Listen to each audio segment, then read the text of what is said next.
Hello बच्चों, कैसे हैं आप लोग। आशा करती हूँ कि आप सभी अच्छे होंगे। बच्चों, शुरू करते हैं आज का अध्याय फुद की चिड़िया। यह एक कहानी है चिड़िया के बारे में। क्या आप सर्दी के मौसम में बेसहारा लोगों के लिए कुछ करते हैं? तो बच्चों, ज़रा सोचिए कि सर्दी के मौसम में आप क्या करते हैं दूसरों के लिए। पाठ परिचय है।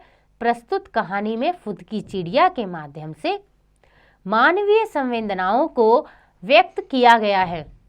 यानी कि जरा सी चिड़िया क्या क्या करती है दूसरों के लिए, दूसरों की मदद के लिए इस कहानी में बताया गया है।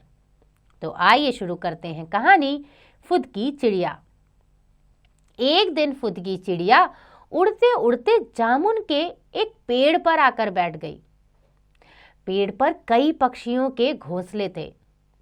फुदकी ने सोचा, मैं भी इसी पेड़ पर अपना घोंसला बनाऊंगी। उसने घास फूस और तिनके इकट्ठे किए, बड़ी मेहनत से एक मजबूत घोंसला बना लिया। अब फुदकी अपने घोंसले में आराम से रहने लगी। रोज सुबह वह दाने की खोज में जाती, शाम को वह घोंसले में आकर आराम करती। एक दिन एक नटखट बंदर भी उसी पेड़ पर आ गया। यानी कि एक बहुत ही शैतान बंदर उसी पेड़ पर आ गया जिस पर फुदकी रहती थी। बंदर पेड़ पर एक डाली से दूसरी डाली पर उछल कूद करता, मीठे मीठे फल तोड़कर खाता। फुदकी उसे देखती रहती। एक दिन तेज हवा चली, आकाश में काली घटा छा गई। यानी कि आकाश में बादल काले हो गए। वर्षा की बूंदें टप टप गिरने लगी। सभी पक्षी अपने घोंसलों में दुपक कर बैठ गए। यानी जब तेज बारिश हुई तो सारे की सारी चिड़ियाएं छुप कर बैठ गई अपने घोंसले में। फुद की चिड़िया भी अपने घोंसले में बैठकर वर्षा का आनंद ले रही थी। यानी कि जब वर्षा हो रही थी तो फुदकी भी अपने घोंसले में बैठी वर्षा का मजा ले रही थी। तभी बंदर ने कुछ पत्तों की आड़ में बारिश से बचने की कोशिश की, लेकिन वह पूरा भीग गया। ठंड से उसके दांत बजने लगे। तो वर्षा से ठंड हुई और बंदर पूरा भीग गया और उसे बहुत ठंड लग रही थी।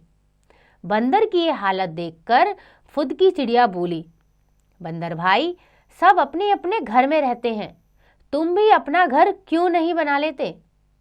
बंदर ने उत्तर देते हुए कहा, पूरा पेड़ ही मेरा घर है, मैं जहां चाहूं रह सकता हूं। चिड़िया ने फिर समझाते हुए कहा, प्यारे दोस्त, अपना घर बना लोगे तो सर्दी, गर्मी और बरसात से बचे रहोगे। बंदर बोला, मुझे घर बनाना नहीं आता, यह तो बहुत मेहनत का काम है।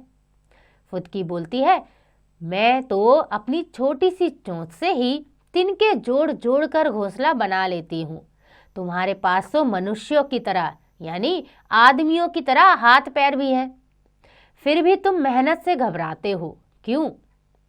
बंदर ने उत्तर दिया, फुदकी बहन, एक जगह टिककर रहना मेरा स्वभाव नहीं है।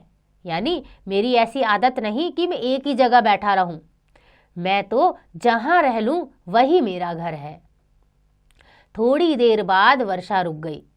चिड़िया ची ची करती दाने की खोज में उड़ गई। बंदर को भूख लगी थी। वह उछल कूद करता जामुन के पेड़ पर जा बैठा और मजे से मीठे मीठे जामुन तोड़कर खाने लगा। तो बच्चों, देखा आपने, फुद की चिड़िया थी तो छोटी सी, लेकिन थी कितनी मेहनती।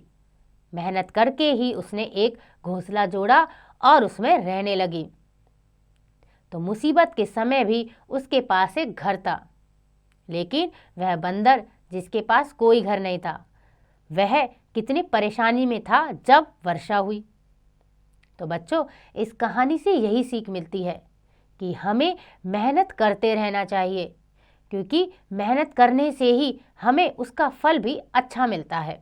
आशा करती हूँ कि आपको यह अध्याय समझ आ गया होगा। इसका अभ्यास आप स्वयं कीजिएगा।